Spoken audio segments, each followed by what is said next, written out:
Padre nuestro que estás en los cielos, te alabamos, Señor, exaltamos tu nombre, te damos gracias, Padre, por otro día más que podemos estar ante tu presencia para glorificar tu nombre a través del servicio en tu reino. Pedimos que en este día que vamos a estar estudiando acerca de la iglesia, sea tú bendiciendo a los estudiantes que están todos aquí reunidos en esta noche. Te damos gracias por tu amor y tu misericordia y oramos estas cosas en el nombre de Cristo Jesús. Amén. Muy bien, vamos a seguir esta noche con el fundamento apostólico de la iglesia y ya esta sería la segunda parte de este tema, el cual vamos a concluir esta noche. Y entonces estaremos hablando de lo que va a suceder la semana que viene, ya que, como todos sabemos, la semana que viene es Semana Santa, ¿ok? Muy bien. Hoy vamos a tocar un tema que probablemente ya van unos 50 años, más o menos, 50 años más o menos que se ha ido desarrollando, cogió un impulso bastante fuerte para los años 90 y una vez entramos en el 2000 hasta el día presente se ha mantenido bastante estable, aunque gracias a el sinnúmero de hombres y en algunos casos damas también que han dado la voz de alerta, hemos podido pues trabajar hacia detener lo que es el movimiento o la migración de personas hacia ese movimiento que es el movimiento de lo que se conoce hoy en día dentro de el mundo protestante como el movimiento de las sucesiones apostólicas, también se le conocen como nueva era y palabras de superfe. Y lamentablemente esto no solamente comienza en Estados Unidos y se desarrolla ahí, como dije ya, germinándose hace ya unos 50 años y teniendo su momento más visible y con más alcance en los 90 y luego pues moviéndose prácticamente a casi todo el mundo, con excepción de alguno que otro país. Y es este movimiento el cual vamos a estar mencionando un poco hoy en referencia a la clase de eclesiología. No vamos a entrar en profundidad en el mismo.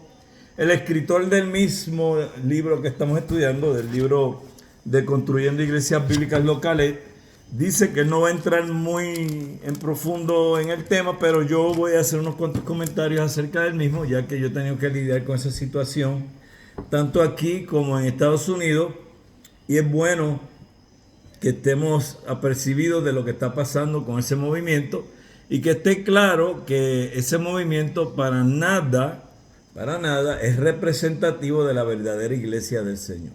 ¿Ok? Entonces comenzamos con lo que nos tiene que mencionar el autor. Aunque dentro del protestantismo evangélico histórico no se han dado movimientos que pretendan sostener una especie de sucesión apostólica, en este último siglo algunas agrupaciones religiosas derivadas del protestantismo, pero muy alejadas de sus principios doctrinales, están reclamando, y ya se me iba a olvidar poner esto, están reclamando tener una especie de casta apostólica.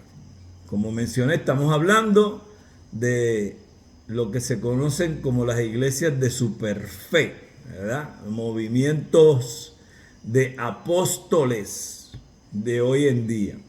Aunque estos grupos, por su informalidad y carácter populista, no han sustentado una teología bíblica seria respecto a sus nuevos apóstoles, realmente está influenciando a gran parte del cristianismo, especialmente en Latinoamérica y África. Aquí voy a hacer un comentario porque los que vivimos en Latinoamérica podemos ver que ciertamente todos conocemos alguna de estas iglesias que tienen apóstoles, tanto hombres como mujeres, y es interesante cómo prometen ciertas cosas, dan unos ofrecimientos que son totalmente antibíblicos, para nada son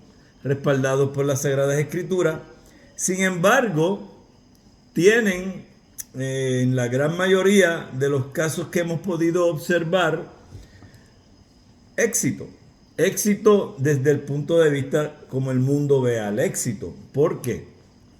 Porque encontramos que tienden a tener edificios grandísimos, tienen congregaciones bien grandes, y las personas que están encargadas de esos movimientos tienden a vivir unas vidas bastante ostentosas y se llaman a sí mismos, y vamos a explicar ya en breve cómo es que reciben el nombre de apóstoles.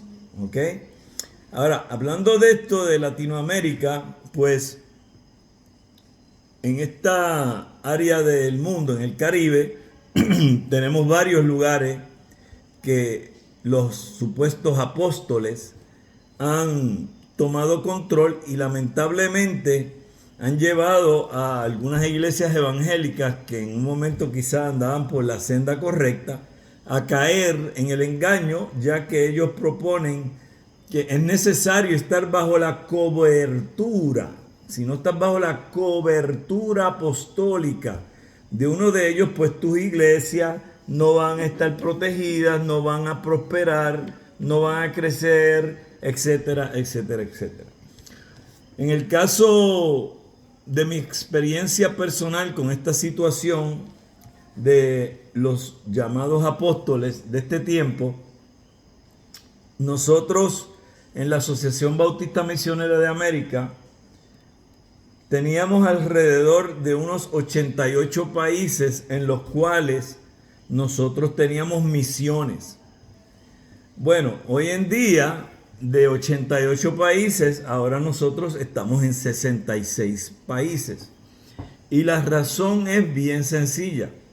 Cuando los que estaban encargados de supervisar las misiones en el área del continente africano empezaron a darse cuenta de que muchas de las iglesias que se habían unido en un momento a la Asociación Bautista Misionera de América, que ahora se conoce también como el BMA Global o BMA Global,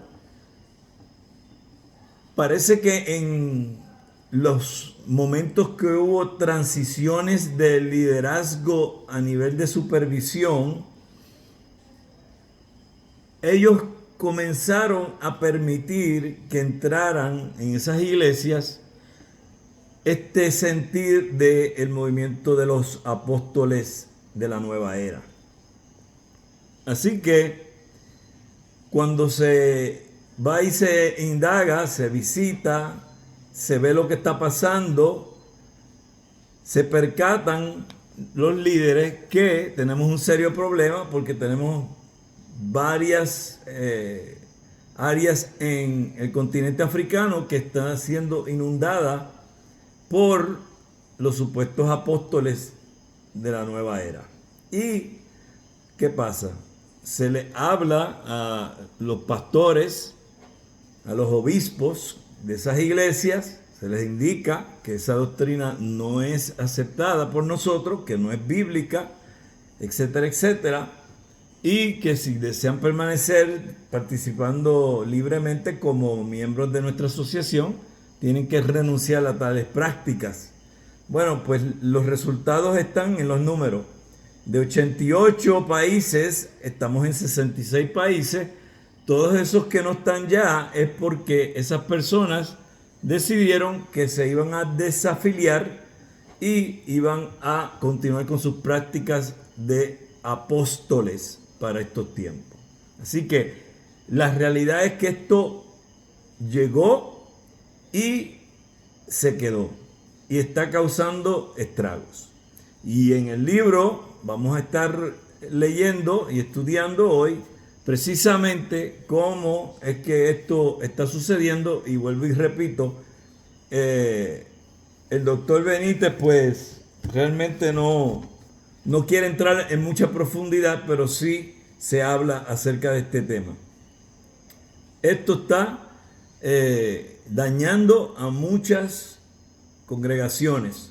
Por ende, es bien importante que cada uno esté pendiente a quienes lleguen a los cuerpos locales, que no vengan a traer estas falsas enseñanzas a nuestras iglesias.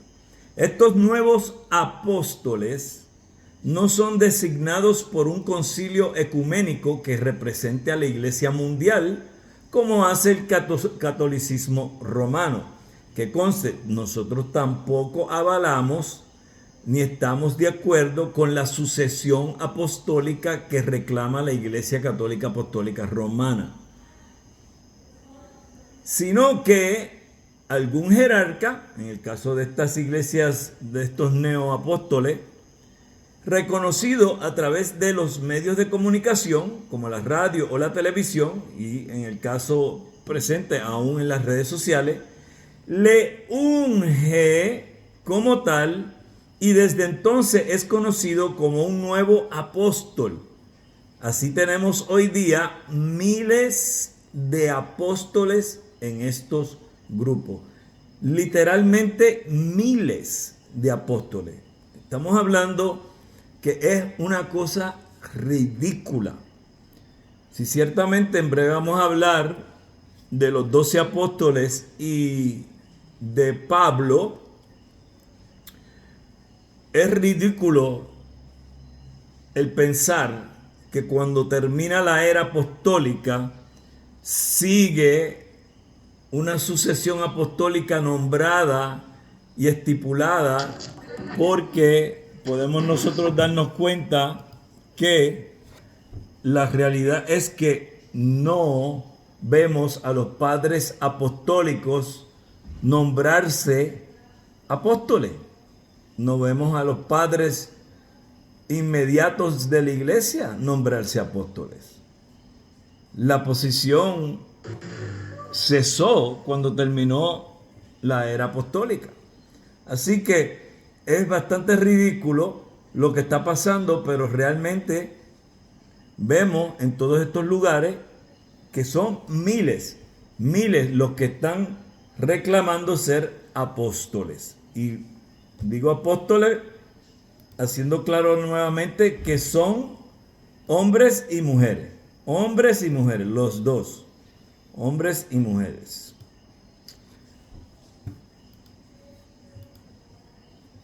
Algo curioso de este movimiento es que los nuevos apóstoles pueden transmitir esta autoridad a otros líderes para que también se conviertan en apóstoles.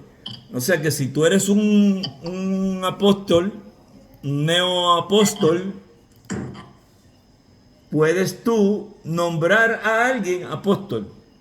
Así que si el apóstol Juan del Pueblo decide que Pedro González va a ser apóstol, lo ungen y lo hacen apóstol.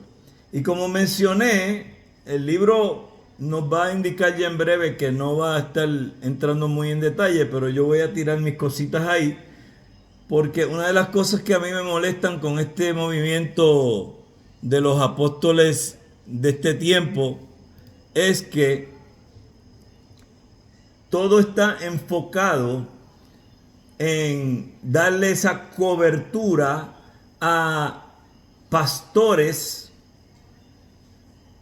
cuando vemos que en ningún sitio se deja plasmado el que iban a haber apóstoles en el futuro que iban a estar encargados de diferentes áreas o de sedes de congregaciones locales. Al contrario, lo que vemos es que hay obispos y esos obispos están encargados de la área donde ellos están. No son apóstoles, no tienen autoridad sobre, en el caso de los 5 patriarcados, ninguno estaba por encima del otro. Entonces no hay evidencia ni bíblica ni de los padres de la iglesia que nos demuestre que esto es así. Entonces vemos que esto es todo un invento de personas que tienen que nombrarse apóstoles para poder adquirir un estatus de autoridad superior sobre otras personas, y lamentablemente lo que vemos es que la gran mayoría de ellos lo que están es lucrándose tanto de las personas como de las diferentes denominaciones, o debo decir congregaciones, a las cuales ellos están supuestamente dándoles cobertura. Así que aquí tenemos un serio problema de lo que es una eclesiología totalmente errada, porque nada del movimiento apostólico y de estos nuevos apóstoles tiene base escritural ninguna. No la tiene y no la va a tener. Porque la realidad es que no hay forma de sustentar la posición de los apóstoles de hoy en día. Pueden transmitir esta autoridad a otros líderes para que también se conviertan en apóstoles. Esto para mí es un problema. Porque ¿qué determina que alguien puede ser apóstol dentro de esta falsedad? Bueno, una de las cosas que yo he podido observar son los factores de crecimiento numérico. Si tú tienes unas grandes cantidades de personas asistiendo a tu iglesia, te capacita para ser apóstol. Segundo, si tú tienes la capacidad de abrir otras sedes de tus iglesias, ejemplo, la iglesia del Mango Bajito tiene 5, 6, 7, 8 diferentes sedes de la iglesia del Mango Bajito en diferentes lugares, pues ya el que empezó con la primera, a ese lo nombran apóstol. ¿Ves? Y ese tipo de forma de pensar es la que lleva a el establecimiento de poder nombrar a alguien que en un momento era solamente un pastor, ahora pasa a ser apóstol, ahora tiene una autoridad mayor, ahora está por encima de todos los demás. Bíblicamente no se sostiene. Aquí el autor nos dice que realmente no voy a dedicar mucho espacio para analizar bíblicamente este movimiento, pues él se cae por su propio peso. Claro, se está indicando que se cae por su propio peso porque no tiene ninguna base escritural, ¿ok? José, adelante.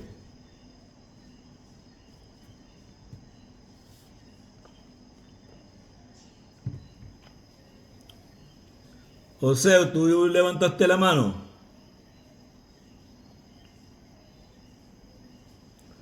Ok. Quizás fue por error que lo hizo. Siendo que ellos no presentan un sustento teológico serio y de piso, sino que se fundamentan en sus supuestas nuevas revelaciones, y aquí volvemos otra vez, otro problema que tengo que mencionarlo. Ellos trabajan bajo nuevas revelaciones. Por ende, dentro de este movimiento apostólico, tú también tienes los profetas. Entonces, dentro de ese movimiento apostólico, tienes nuevas revelaciones que vienen para el pueblo que está bajo la cobertura de ese apóstol. Y lo triste de esta situación es que casi siempre las nuevas revelaciones tienen que ver con algún tema que está queriendo el apóstol de el área que esté cubriendo llevar, pero todo tiene con fines el crecimiento Y no estamos hablando de un crecimiento espiritual, es más bien el seguir creciendo numéricamente, porque esto le va a generar más ingresos, va a tener más dinero. Muchos de estos supuestos apóstoles famosos tienen aviones privados, grandes mansiones, así que podemos ver que aquí hay un mercadeo con el evangelio. Ok, vuelvo y veo por aquí a José. Vamos, José, adelante. José está levantando la mano porque no te oigo. ¿Me escuchan? Ahora te oigo. Eh,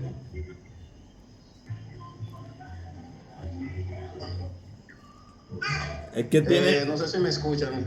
sí te oímos, pero tienes mucho Ok, ruido ahí no, detrás de decir ti. algo que he tenido una experiencia sobre ese movimiento apostólico y yo veo que ellos se basan mucho en la... Ok, hay que una música, está bien, después intercedo cuando pase la música. Ok,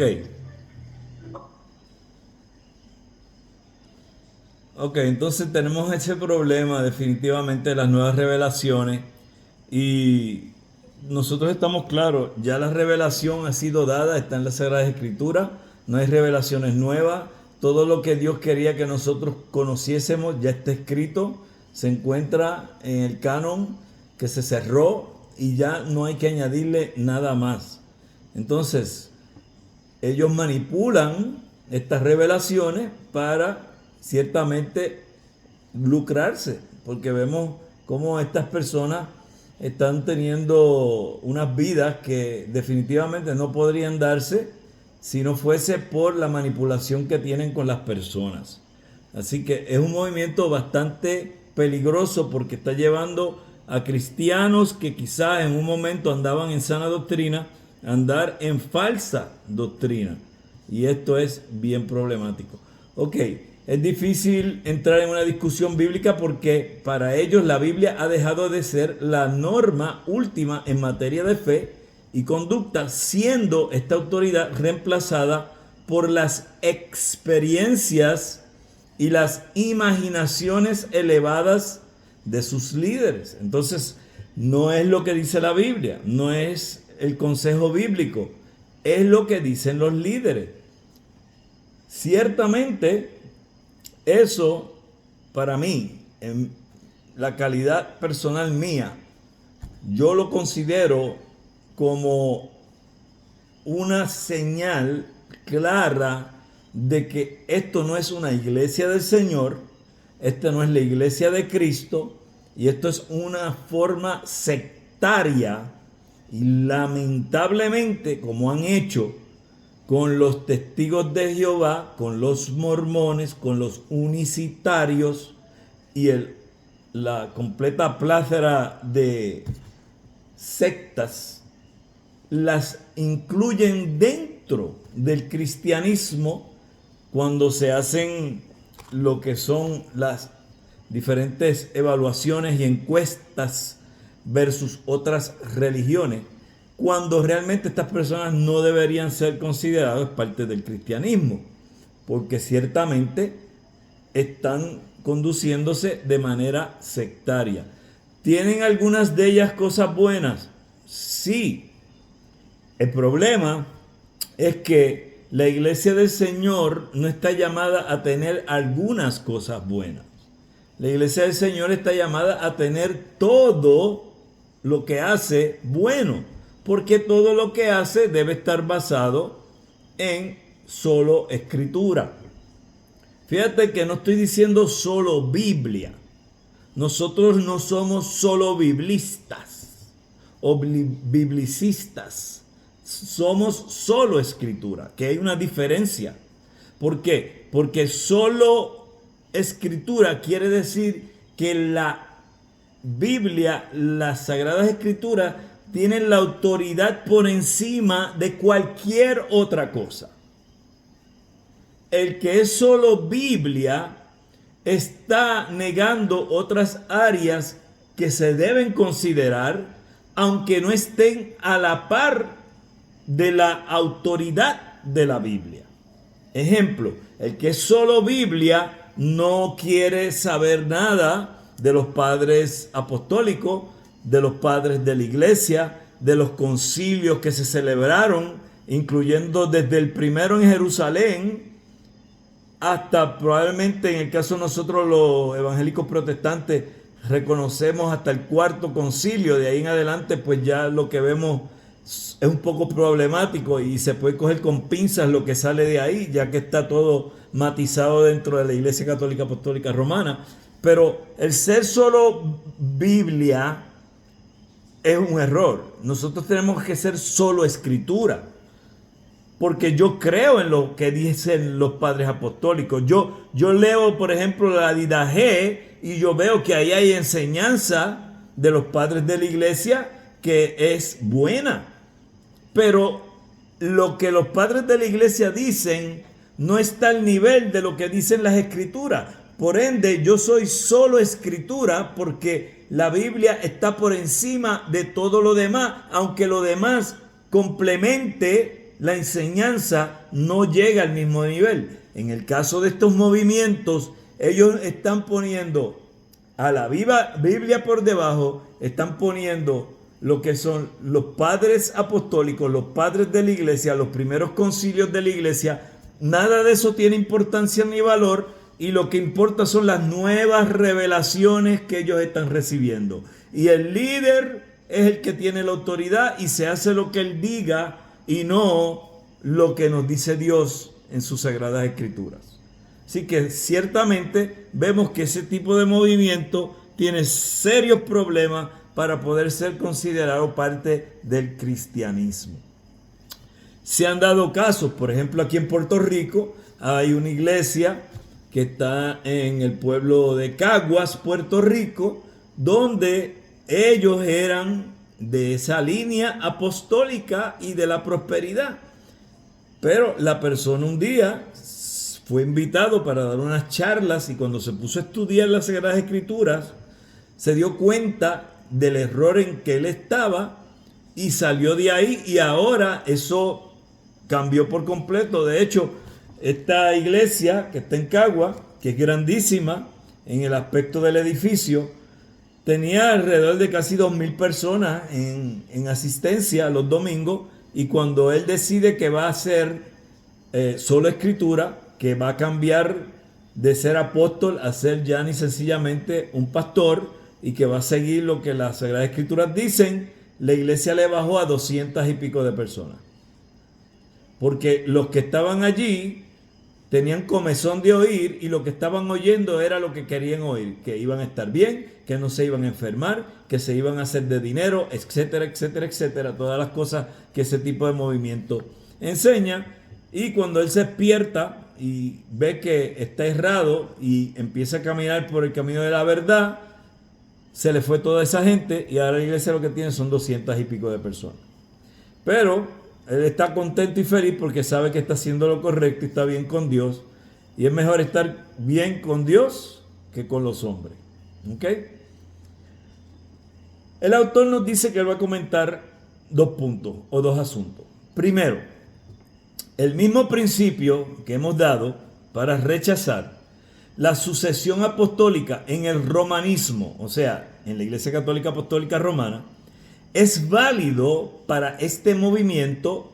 Y segundo, no encontramos en las Escrituras que los apóstoles hayan recibido autoridad para ordenar o transmitir su autoridad a nuevos apóstoles, que es precisamente lo que yo mencioné hace un rato. ¿Ok?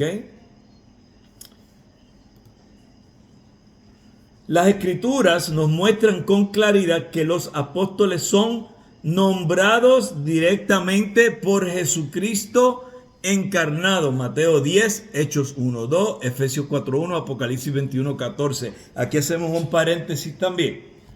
Aquí hay varias posturas. Yo no le voy a decir a la cual usted debe suscribirse. Yo tengo la mía. Usted decida cuál de las que voy a enseñarle ahora usted desea seguir. Una de las posiciones es que dentro de la soberanía de Dios, Él permitió que se echara una forma de suertes y vamos a leer un poquito de eso, creo, más adelante, para escoger el sustituto del apóstol Judas Iscariote, el que traicionó a nuestro Señor Jesucristo. Esa es una de las posiciones y aceptan muchos eruditos de que Matías, quien fue ese apóstol, según este echar de suertes, toma la posición de Judas Iscariote. La otra posición es que como Cristo mismo no fue quien eligió a Matías, realmente el que pasó a ser el sustituto de Judas Iscariote fue el apóstol Pablo. Entonces, el sustento para esa posición es que en el libro del Apocalipsis se habla de 12 lugares que hay para los 12 apóstoles. Entonces, los que argumentan a favor de esa posición dicen, hay un apóstol que sobra, o va a haber que fabricar algo nuevo allá arriba para poner el número 13. Entonces, ahí es que chocan estas dos posiciones.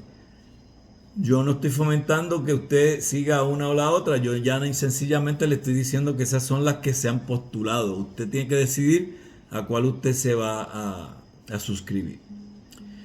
Y cuando fue necesario, y aquí hablo de lo que acabo de explicar, aquí leo, nombrar al reemplazo de Judas, esto no fue decidido por los apóstoles, sino que seguía siendo prerrogativa de Dios, quien actuó favoreciendo una especie de suerte que no conocemos hoy día. Aquí vemos que la posición de este escritor, del doctor Julio César Benítez, pues probablemente es que él incluye a Matías bajo la suerte que se echó. Pero, vuelvo y repito, no es el consenso de todo el cristianismo ese pensar. ¿Ok? Están las dos posiciones.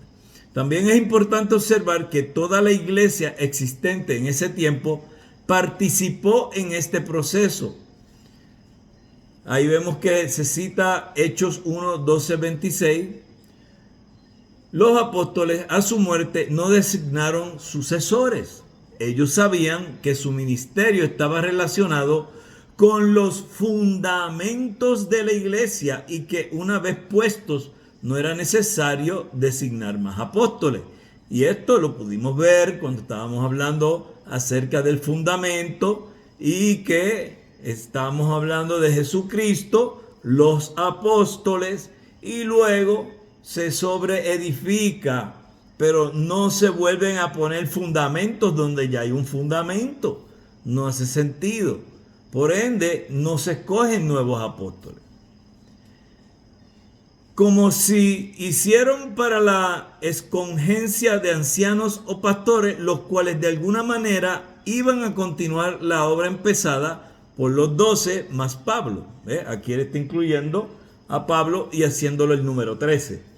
Los nuevos apóstoles, o sea, los apóstoles de la nueva era, que se ufanan hoy de llevar ese título, no tienen ninguna autoridad bíblica para ejercer su apostolado y deben ser tenidos como usurpadores de títulos.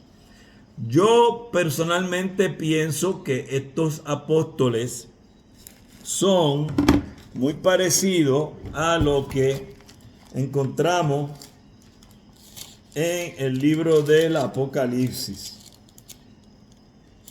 En el libro de Apocalipsis capítulo 2, cuando se le escribe a la iglesia de Éfeso, comenzando con el verso 1, dice de esta manera: escribe al ángel de la iglesia en Éfeso, el que tiene las 7 estrellas en su diestra, el que anda en medio de los 7 candeleros de oro, dice esto: yo conozco tus obras y tu arduo trabajo y paciencia, y que no puedes soportar a los malos. Y escuche lo que dice ahora. Y has probado a los que se dicen ser apóstoles y no lo son, y los has hallado mentirosos. ¿Ok? Yo veo que precisamente estos nuevos apóstoles son mentirosos. Es una falsedad. Lo que quieren es posición. Lo que quieren es un título que los ponga superiores a los demás. Por encima, el ser pastor no era suficiente. Ahora tenían que ser apóstoles. Ahora tenemos apóstoles, tenemos profetas, tenemos patriarcas. Tú sabes, es una cosa de locos lo que estamos viendo en el siglo XXI. Mientras tanto, tú tienes pastores que trabajan fuertemente para mantener sus pequeñas congregaciones a flote, llevando la sana doctrina, en muchos casos padeciendo necesidades, cuando estos charlatanes están dándose la gran vida, viviendo en mansiones y teniendo hasta aviones privados. Es una cosa de loco. Son apóstoles falsos. Y no hay necesidad. No, pastor, es que usted está juzgándolos mal. Porque la palabra apóstol lo que quiere decir es enviados. Pero si fuese así, que estuviesen usando la palabra apóstol con el sentir de que son enviados. ¿Enviados a qué? A abrir nuevas obras, a abrir nuevas misiones, a predicar las buenas nuevas, a llevar el mensaje sano de la palabra de Dios. Se lo podríamos dejar pasar en ese sentido, pero eso no es lo que está pasando. Ellos están tomando control de congregaciones y haciéndose los que tienen que darle cobertura apostólica para que ellos estén bien. Y todas esas iglesias que están bajo la cobertura de esos apóstoles tienen que dar X cantidad de dinero al apóstol, a la sede central del apóstol. Totalmente fuera de enseñanza bíblica. Entonces tenemos un serio problema con esto de los nuevos apóstoles, ¿ok? En el caso de lo que nos dice el escritor, el doctor Benítez, ellos no dieron instrucciones para la escogencia de nuevos apóstoles, como si hicieron para la escogencia de ancianos o pastores. Eso continúa. Los ministerios que siguen activos después que se termina la era apostólica son evangelistas, pastores y maestros. Apóstoles y profetas ya se acabaron. Ya eso terminó. No son necesarios. Ya ese fundamento fue puesto. Ya no hay que volverlo a poner. Y el que no entiende eso, pues no sabe lo que es eclesiología. Vive en otro planeta, viene del mundo de los mormones, que viven en fantasía y en ciencia ficción. ¿Ok? Entonces, ¿qué tenemos que hacer nosotros? Obviamente, denunciar estas cosas. Nosotros no podemos aceptarlo. Porque esto es precisamente lo que las sectas quieren hacer. Las sectas quieren que nosotros aceptemos lo que ellos están haciendo y los unamos al cristianismo, y nosotros estamos llamados a decirle: detente, no, yo te voy a amar, pero también te voy a decir: estás errado, lo que estás haciendo no es bíblico, y hay que detenerlo. Usted no puede decirle hermano a una de estas personas, porque estas personas ya ni sencillamente están torciendo el evangelio. Y no es que haya otro evangelio, porque es que solamente hay uno. Pero están llevando un falso evangelio y se reconocen más que nada por lo que se le llama el evangelio de la prosperidad. Ahí es que ellos flotan, vendiéndole sueños a las personas de que se van a hacer de dinero y todo el mundo va a vivir como millonario. Llegan al punto de hacer cosas tan heréticas como decir que Jesucristo era rico, millonario, y que él se quedaba en los mejores lugares, y tanto era el dinero que tenía, porque yo he ido a prédicas así, si es que se le puede llamar eso una prédica, de que tanto era el dinero que tenían Jesús y los apóstoles que por eso necesitaban un tesorero. Cosas de locos, de locos. Así que el autor nos dice que deben ser considerados como usurpadores de títulos. También debemos tener en cuenta que las escrituras advierten a la iglesia acerca de los falsos apóstoles. Y acabo de citar precisamente ese pasaje que es Apocalipsis 2:2. Ahí usted lo puede buscarlo en su Biblia si quiere leer todo el contexto de la carta a los Efesios, que es buenísima. Esa carta es buenísima. ¿Ok? Muy bien. ¿Alguna pregunta acerca de los apóstoles? ¿Algún comentario acerca de estos nuevos apóstoles me refiero? Falsos apóstoles. ¿Alguien quiere comentar algo? Ok. Ustedes en esas iglesias no funcionarían. ¿Por qué? Ok, hermano. Adelante. Creo que me levantó la mano el hermano Janferi. Adelante, hermano. Dios lo bendiga, pastor. Amén. Bendiciones. Fíjese que curiosamente yo nací en una iglesia de Ministerio Selim. Explíqueme eso, por favor, pues no conozco el ministerio ese, ¿cómo es? Ok, este es un ministerio que nació en Guatemala, por medio de un hermano que era doctor de profesión, médico, y que llegó al evangelio y empezó a predicar, y dice dentro de su testimonio que Cristo se le presentó visiblemente, tuvo una cristofanía y que le empezó a enseñar la doctrina, y habla mucho de escatología. La iglesia como tal es buena en cuanto a la convivencia, pero en cuanto a la doctrina sí estaban metidos en la doctrina apostólica, pero no en la confesión o declaración de créelo o decláralo y se hará, o en la de, por ejemplo, del Evangelio de la Prosperidad, no, pero sí creían en el apostolado todavía. Pero es una iglesia que sí hablaba de santidad, que sí hablaba de todo eso, nada más que en cuanto a su escatología estaban un poquito extraviados, incluso metían conceptos de la cábala y todo eso dentro de la escatología.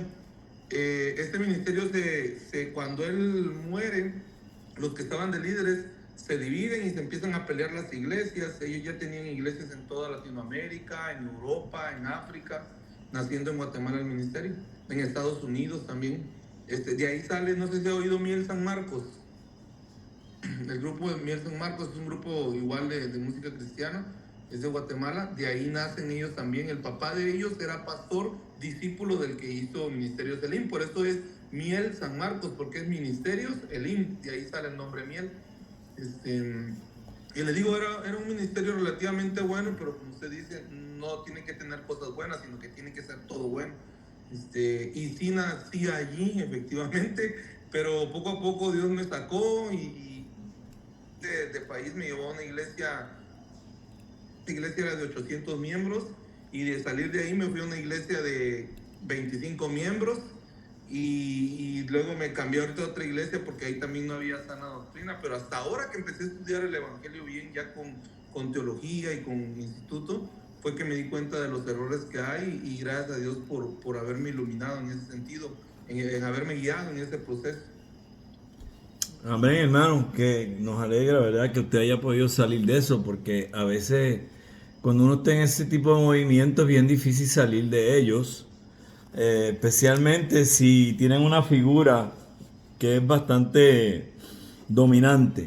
Nosotros aquí, en este pueblo donde se encuentra nuestro seminario y nuestra iglesia, tenemos un movimiento sectario donde precisamente el que lo fundó, comenzó como pentecostal clásico y terminó convirtiendo el movimiento que se le conoce como la Gran Carpa Catedral, y tienen miles siguiéndoles aquí y en otros lugares del mundo.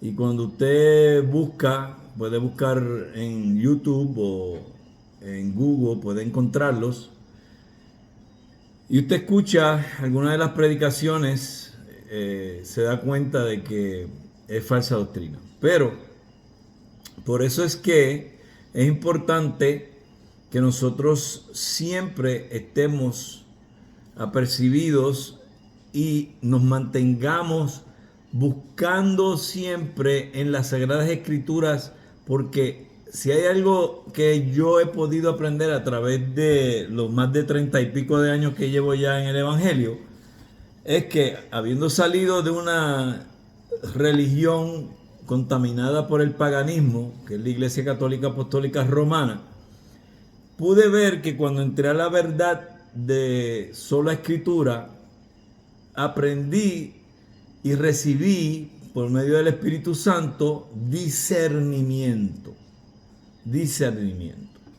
Y el que tiene el Espíritu Santo verdaderamente va a tener discernimiento. Y con todo el respeto que se puedan merecer mis amados hermanos pentecostales, que los amo con todo mi corazón, porque mi primer año en los caminos del Señor fue como pentecostal. El movimiento del Espíritu Santo, lo que prueba que tú tienes el Espíritu Santo, no es el brincar, saltar, tirarse, tirar sillas, coger como un loco por el templo. No. Es el fruto del Espíritu.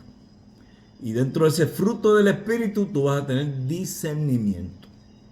No estoy hablando mal de los pentecostales, estoy diciendo una realidad. Han puesto énfasis en una área que no debería ser. Y por eso, lamentablemente, muchos de nuestros amados hermanos pentecostales de esos movimientos es que han salido sectas.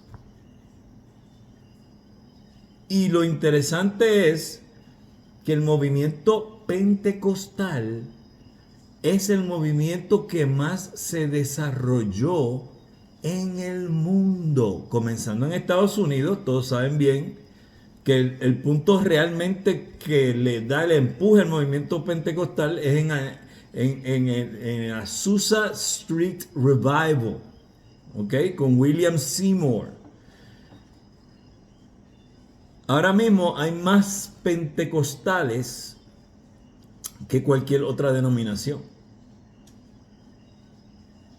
Ahora, como mencioné al principio, muchos de esos pentecostales no son pentecostales clásicos, se han adulterado. Entonces tú tienes pentecostales unicitarios, tienes pentecostales nueva era, y por ende tienes un grupo grandísimo, porque a todos los encajonan en el mismo grupo.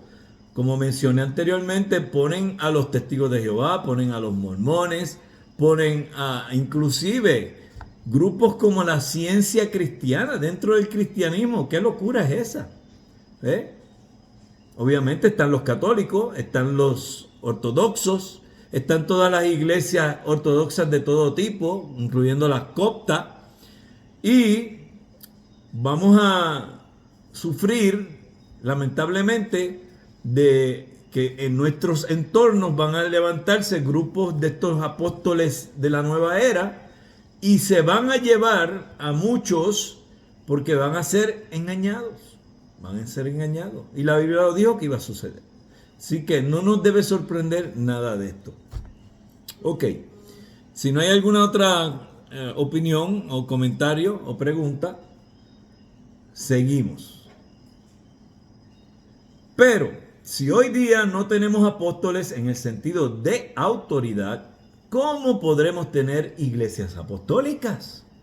¿Cómo sabemos si estamos edificando sobre el fundamento apostólico? Realmente, cuando la Biblia habla de la iglesia como asentada sobre el fundamento apostólico, está refiriéndose exclusivamente al ministerio especial de los 12 más Pablo.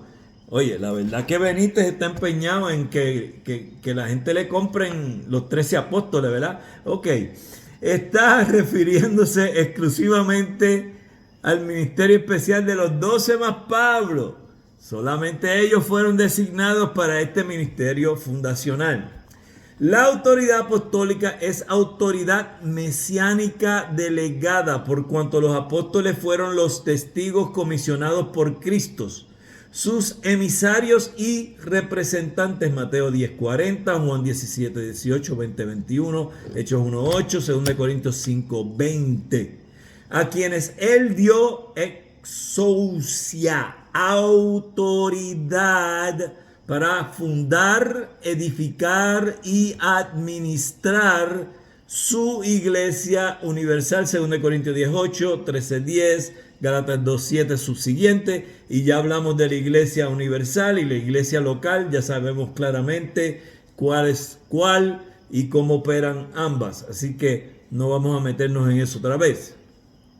Para entender lo del fundamento apostólico de la iglesia es necesario recordar las figuras que la Biblia utiliza para la iglesia. Una de ellas es la de un gran edificio. De eso hablamos los otros días. Un edificio debe estar cimentado sobre un fundamento firme y seguro. El fundamento firme y seguro. Solamente uno, no muchos. Ya tenemos a Jesucristo y los apóstoles que están aquí. Entonces yo no tengo que volver a poner apóstoles, porque ya los apóstoles están. No hay que ser muy brillante para darse cuenta de lo que está diciendo. Y, sin embargo, aquí yo veo, en mi opinión, la mano nefasta de Satanás. Porque Satanás siempre va a imitar a Dios. Todo lo que hace Dios es imitado por Satanás. Satanás, la forma de engañar es bajo decir que es, aunque no lo es. Hay un Cristo, solo un Cristo, un verdadero Cristo. Pues él establece anticristos. El apóstol Juan lo dice. En el mundo hay muchos anticristos. ¿Ok? Hermana Meilín, levanta la mano, adelante.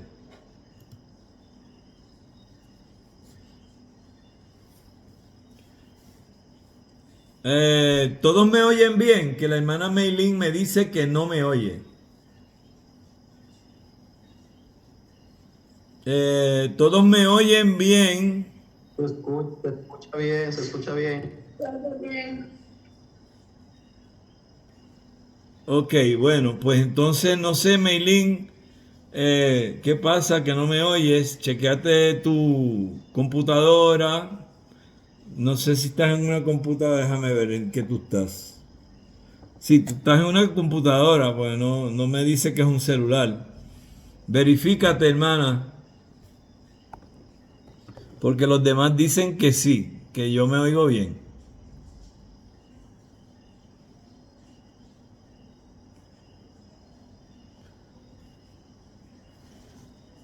Ok, bueno, espero que resuelvas el problema.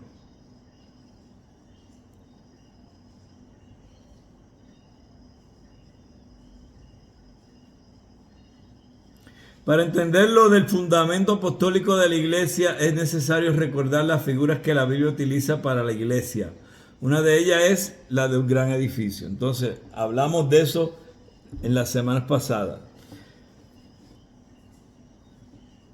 Yo no puedo entender por qué se le hace tan difícil a la gente, y de hecho voy a estar hablando en un programa la semana que viene acerca de lo que es misiones y predicarle a los católicos, etcétera.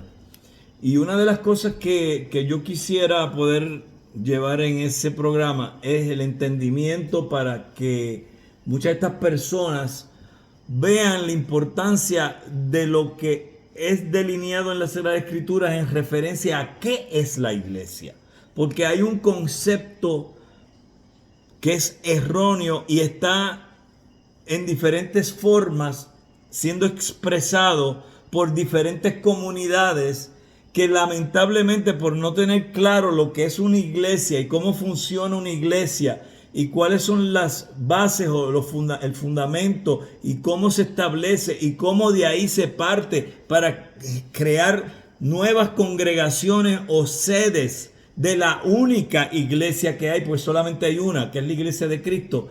Si eso lo pudieran entender, en vez de estar reformulando una nueva manera de describir a la iglesia, quizá no tendríamos todos estos problemas que tenemos en referencia a lo que es entender qué es la iglesia de Cristo.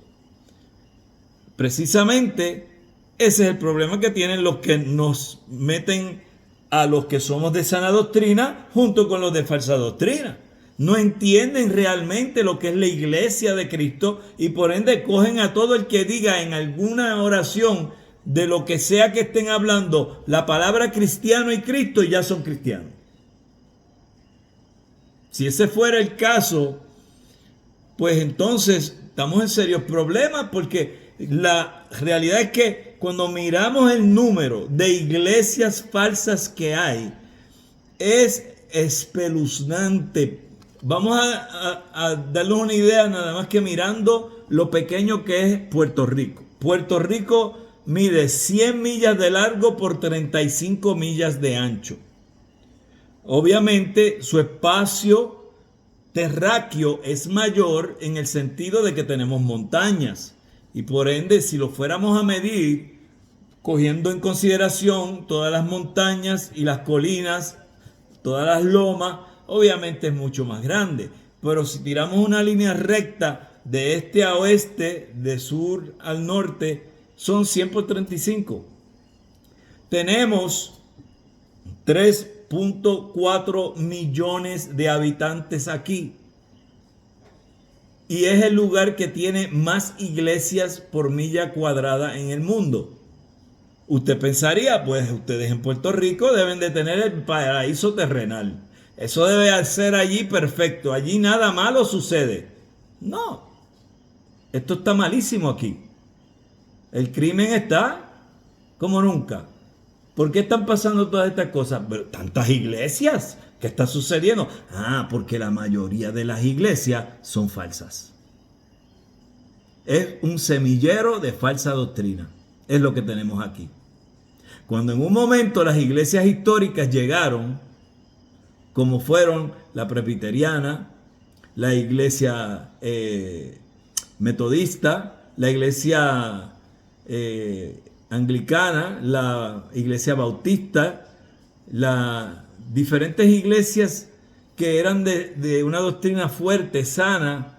En 1916 llegaron los pentecostales. Pues después de eso empieza a crecer este semillero de falsas iglesias, falsos grupos, falsos movimientos, falsos apóstoles. Y eso es lo que hay aquí. Y yo estoy seguro que si nos movemos a diferentes lugares en donde ustedes estén, obviamente tengo muchos estudiantes en esta clase de Puerto Rico, pero los que son de otros países, estoy seguro que nos podrían dar testimonio de lugares en sus países que son así, que están inundados de estas iglesias de falsa doctrina.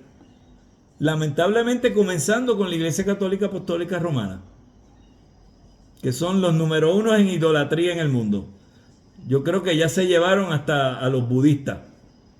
Yo creo que no hay tantos budas por ahí en estatuas como las que tenemos de santos que ya están muertos. Bueno, entonces,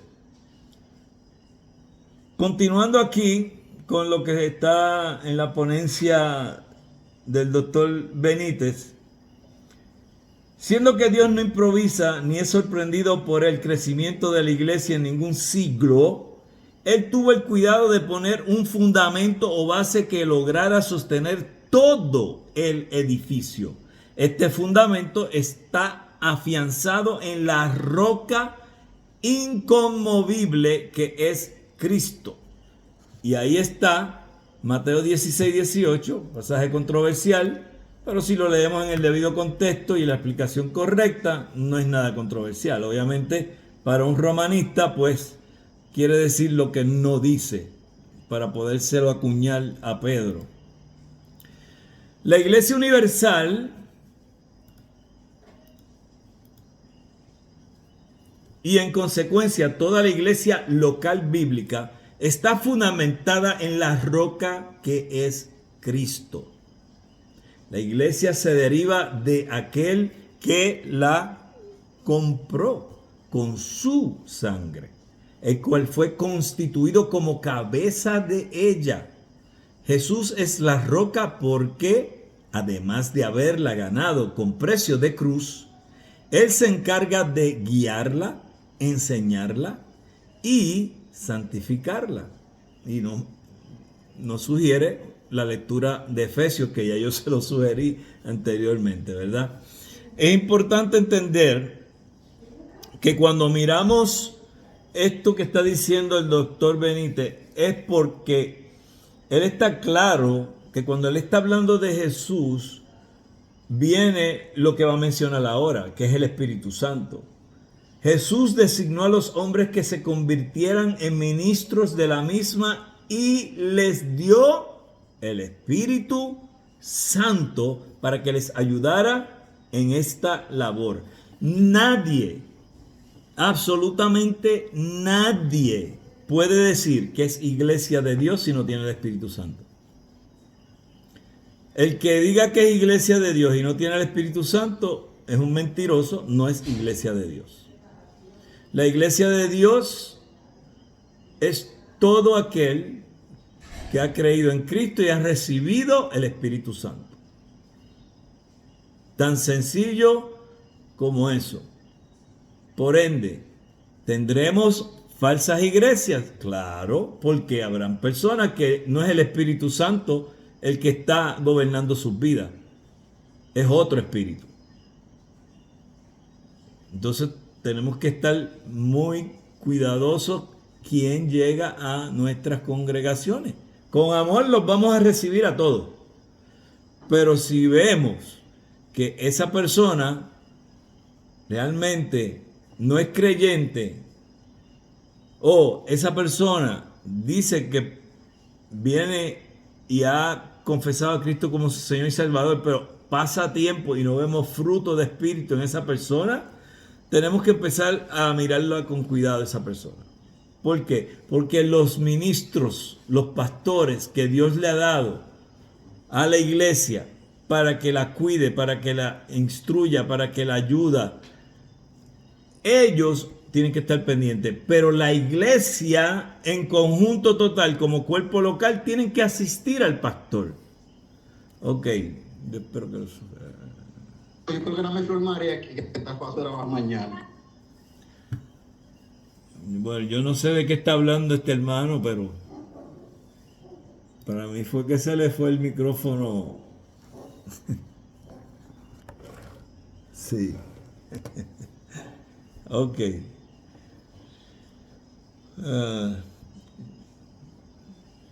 Cada vez que saco la vista de las letras, me pierdo. Se ve que ya...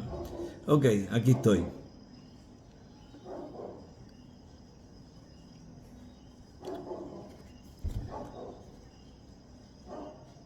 El dueño y señor de la iglesia escogió, designó, autorizó y capacitó a los 12 más Pablo para que se convirtieran en el fundamento firme sobre el cual se construiría todo el edificio llamado iglesia. Ellos estuvieron más cercanos a Cristo que cualquier otra persona en el mundo.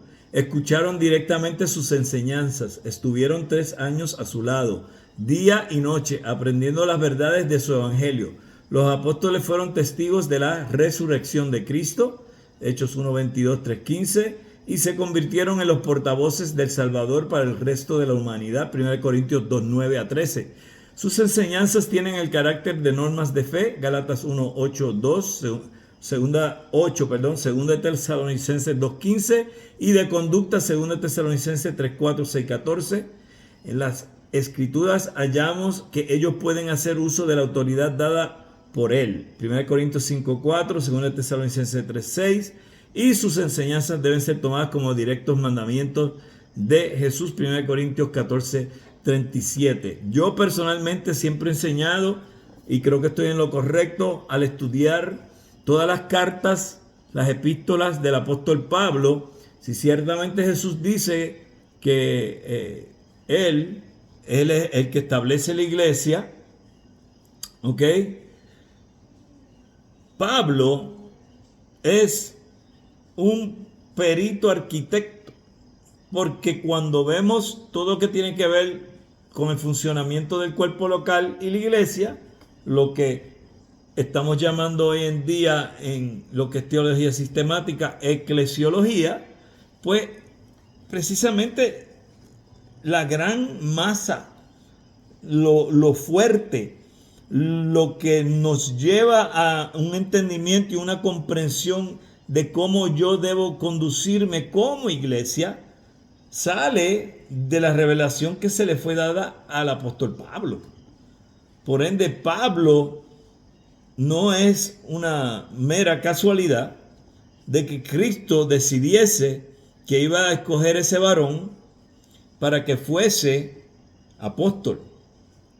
Y aunque se le hizo difícil en sus primeros años poder probar su apostolado, que podemos ver cada vez que en sus cartas tiene que constantemente estar mencionando que él es apóstol, no de los hombres, sino de Jesucristo, porque muchos todavía dudaban acerca de su apostolado a causa de su pasado, que no fue el mejor persiguiendo a los cristianos. Pero cuando por fin vemos las enseñanzas de Pablo, ciertamente hay personas que dicen que la iglesia cristiana es con Pablo que goza verdaderamente del desarrollo que tiene. Ciertamente también tenemos que entender que con los padres apostólicos y los padres de la iglesia se alcanza un conocimiento, pero como mencionábamos al principio de la clase, que no somos solo Biblia, sino que somos solo Escritura, y hay una diferencia grande. En el caso de Pablo, usted puede leer, estudiar y seguir lo que él enseña con la certeza y la seguridad, porque es inspirado por Dios. Sin embargo, cuando nos vamos a los padres de la iglesia, aún inclusive los padres apostólicos, nosotros tenemos que escuchar, ¿verdad? Leer lo que hay, pero no podemos estar 100% de acuerdo en muchas cosas porque ellos no fueron inspirados. Vamos a encontrar errores que ellos cometieron y por ende yo me vuelvo a sola escritura. No rechazo enseñanzas de padres apostólicos y padres de la iglesia, documentos como el Didache, no los rechazo, pero no está por encima de sola escritura. La Biblia va por encima de eso. No puedo decir solo Biblia, porque entonces estaría descartando esas otras fuentes y no sería saludable. Pero tampoco me voy a ir a decir esas fuentes tienen el mismo nivel de autoridad que la Biblia.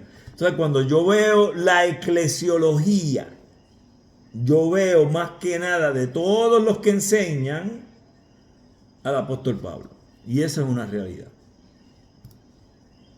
¿Ok? Entonces, la apostolicidad de la iglesia actual no se encuentra en los nuevos apóstoles que puedan surgir, sino en la sumisión a las enseñanzas impartidas por los primeros y únicos apóstoles autorizados por Cristo para este fin. Es decir, los 12 más Pablo. Yo voy a llamar a Benítez y yo le voy a preguntar por qué él tenía que insistir tanto, si con decir los apóstoles era suficiente, y ese empeño de seguir poniendo los 12 más Pablo. Pero yo tengo problemas con eso, no sé por qué. Pero soy yo, no me hagan caso. Debe ser en la limonada esta, que está muy fuerte. Puede ser. Ya que su autoridad dependía de la comisión personal y directa de Cristo, que no fue realmente así con Matías, pero está bien, vamos a dejarlo ahí. No tuvieron, hablando con propiedad, sucesores. Pero cada generación de cristianos debe evidenciar su continuidad con la primera generación y su lealtad a Cristo, sujetando su propia fe y conducta a la norma de enseñanza que proporcionaron y registraron los delegados nombrados por Cristo para todos los tiempos en los documentos del Nuevo Testamento, a través de los cuales la exousia apostólica, o sea, la autoridad sobre la iglesia, se ha constituido en una permanente realidad. Ahora, nosotros tenemos que ser realistas. Cuando nosotros miramos a los apóstoles, usted sabe bien que no todos tienen enseñanzas en las escrituras. Estuvieron allí, fungieron como apóstoles, ministraron a el pueblo de ese primer siglo, pero no todos tenían enseñanzas que están en las Sagradas Escrituras. ¿Ok? Entonces, yo recuerdo que yo hice una serie de mensajes, de sermones, que prediqué acerca de todos los apóstoles que son menos conocidos. Y la única forma que yo pude elaborar ese sermón fue basado en el tiempo que Jesús estuvo con ellos y yendo a fuentes extrabíblicas, las cuales yo tuve que decir claramente: esto es extrabíblico. Por ende, lo estamos cogiendo con una pizca de sal, porque no tenemos realmente una evidencia fidedigna de lo que se está hablando. Por ejemplo, vamos a mencionar a Tadeo, que fue uno de los apóstoles. ¿Qué escribió Tadeo? Pues Tadeo no escribió nada. ¿Qué sé yo de Tadeo? Tuve que irme a buscar por todos lados qué podía yo aprender de la vida de Tadeo. Entonces, ¿qué me dice esto a mí? Que Dios en su soberanía decidió quiénes iban a aportar y quiénes iban a ser utilizados por Él para llevarnos el mensaje neotestamentario y a quienes no iba a utilizar. ¿Quiere decir que aquellos fueron menos apóstoles que los demás? Bueno, el único que yo te puedo decir que fue llamado apóstol, pero no fue un verdadero creyente de Cristo, es Judas Iscariote. En el caso de los 12 apóstoles iniciales. Si venimos a ver, si nos dejamos llevar por lo que está diciendo Benítez aquí, Benítez tendría que irse más allá, porque aunque él no fue verdadero, sí fue nombrado apóstol. Judas Iscariote fue nombrado apóstol. ¿Me siguen? Así que tendríamos que estar hablando de 14 apóstoles.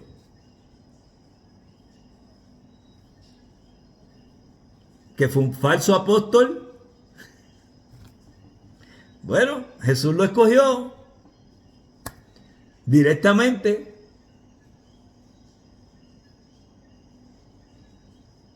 Denle más encefálica a eso, piénsenlo, medítenlo en su casa y lleguen a una conclusión. Algo sí yo le puedo decir, no hay que pensarlo mucho. Se perdió, ¿sabe? En el cielo no está. ¿Ok? All right. Vamos a ver. Yo creo que ya nos falta poquito.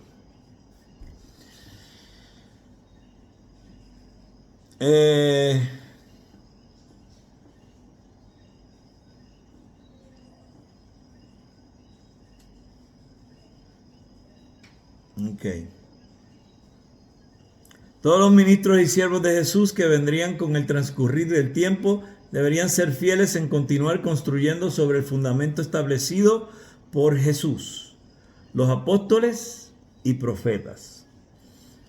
Es decir, deben enseñar lo que Cristo y los apóstoles enseñaron. Ni una enseñanza más, ni una menos.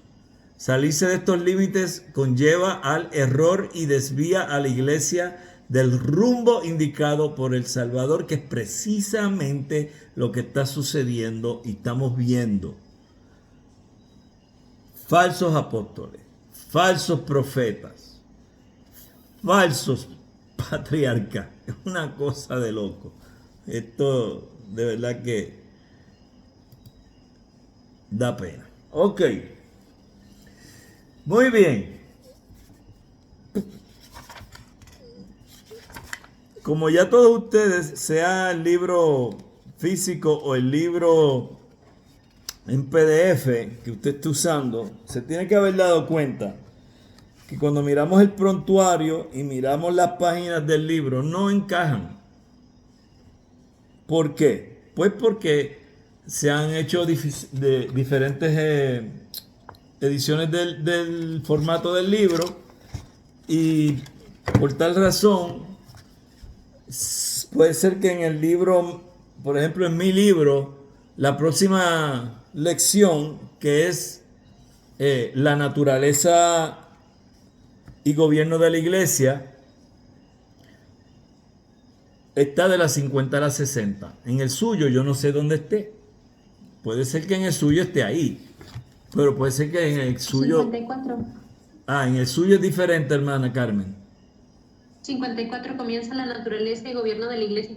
Ok, pues fíjate que en el mío, pueden ver, no sé si se ve, soy horrible, terrible haciendo estas cosas. Ahí se ve, Entonces, es la forma en que se hicieron los libros.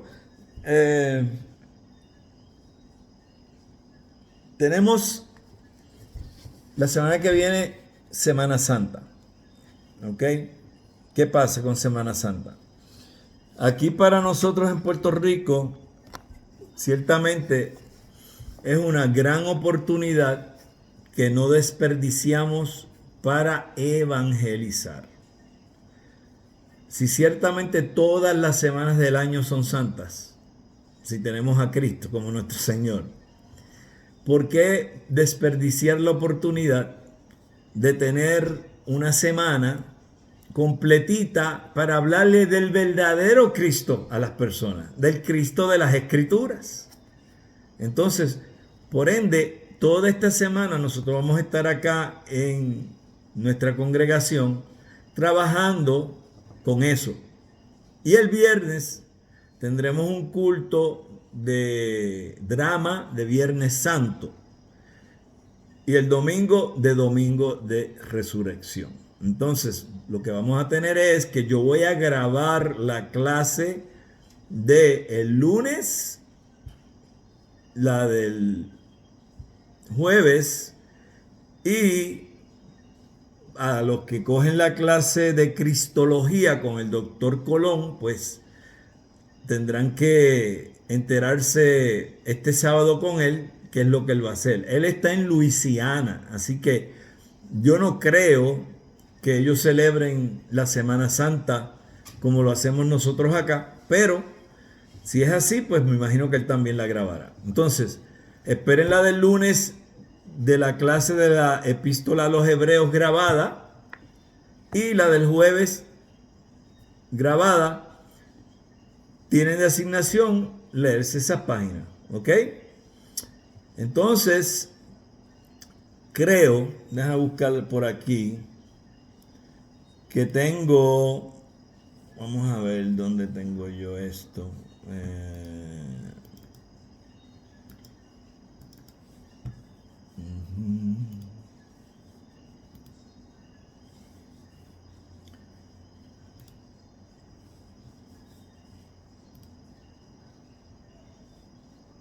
Ok, estoy mirando el prontuario y tengo la naturaleza y gobierno de la iglesia, el jueves 28, que va a ser grabada, como ya les mencioné. En abril, el jueves 4, tenemos la segunda parte de la naturaleza y gobierno de la iglesia, páginas 61 a la 70, en los que tengan el libro, los que tengan los que tengan el libro igual que yo. Los demás que lo tienen como Carmen, pues las páginas cambian. Y entonces el viernes 5, ahí vamos a darle el repaso. Y el jueves 11, espérate, ¿dónde estoy? Me perdí aquí. 5. Sí, esto cambia aquí. El jueves 11 se supone que sea el segundo examen. Eso tengo que arreglarlo ahí. El jueves 11 se supone que sea el segundo examen. Entonces, del 18, yo voy a estar dándoles la clase a ustedes desde Arkansas, porque voy para la asamblea anual de la Asociación Bautista Misionera. Así que desde allá la voy a estar dando. Ok. Vamos a pararle esta grabación aquí.